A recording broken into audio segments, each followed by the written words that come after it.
Next control is Y shift. Y shift means top to bottom, bottom to top moving purpose. ఇందులో next channel second ఛానల్లో కూడా same ఉంటుంది. అంటే ఇది మనం ఛానల్ 2 సెలెక్ట్ చేసినప్పుడు ఈ wave form or line move అవుతుంటుంది అనమాట. అంటే 2 ఛానల్స్లో Y shift 1 and Y shift 2 ఉంటుంది. ఇది సెకండ్ ఛానల్. నెక్స్ట్ ఇక్కడ గ్రౌండ్ అని ఉంది. నెక్స్ట్ ఏసీ డీసీ అని ఉంది. పర్టికులర్ దీని నేమ్ ఏంటంటే AC DC ground coupling switch ఇది. నెక్స్ట్ ఇది Y input, second Y input. ఇక్కడ గ్రౌండ్ ఏసీ డీసీ అని ఉంది. ఇది కప్లింగ్ స్విచ్.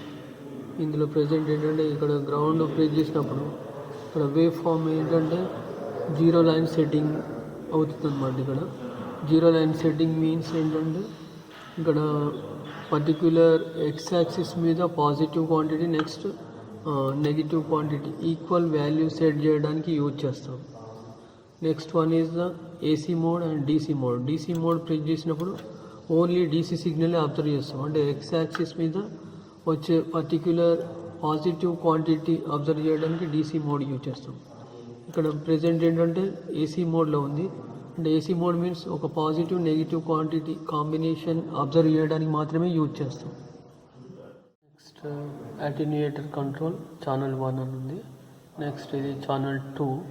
ఈ రెండు కూడా attenuators. Only using this control observing the wave form amplitude value.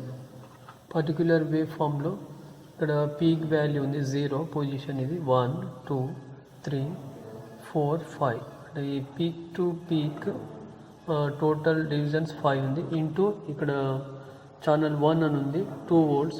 ఈ రెండు వాల్యూస్ మల్టిప్లై చేస్తే 10 volts వస్తుంది అన్నమాట. పర్టిక్యులర్ ఈ ఛానల్ 1 కంట్రోల్ యూజ్ ఏంటంటే ఓన్లీ వోల్టేజ్ వాల్యూ మెజర్ చేయడానికి యూజ్ చేస్తాం. నెక్స్ట్ ఈ సెకండ్ ఛానల్ 2 అని ఉంది.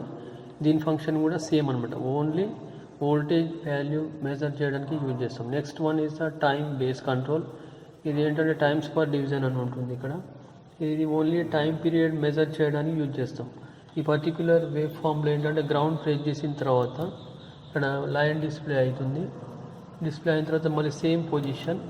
దీనిలో ఏంటంటే ఒక సైన్ వేవ్ సెలెక్ట్ చేయాలి మనం. సైన్ వేవ్లో ఒక పర్టిక్యులర్ సైకిల్ అనమాట. ఇది 1 సైకిల్ మీన్స్ ఒక positive quantity, next negative quantity. ఇది కౌంట్ చేయాలి. ఓన్లీ ఎక్స్ యాక్సిస్ మీదనే కౌంట్ చేయాలి. 0 1 2 3 4. ఈ particular 1 cycle number of divisions 4 into ఇక్కడ టైం బేస్ అని ఉంది. ఇక్కడ 0.2 milliseconds 4 into 0.2 milliseconds మల్టిప్లై చేయాలి. చేస్తే టైం పీరియడ్ వస్తుంది. ఈ టైం పీరియడ్ని 1/t చేస్తే ఫ్రీక్వెన్సీకి కన్వర్ట్ అవుతుంది.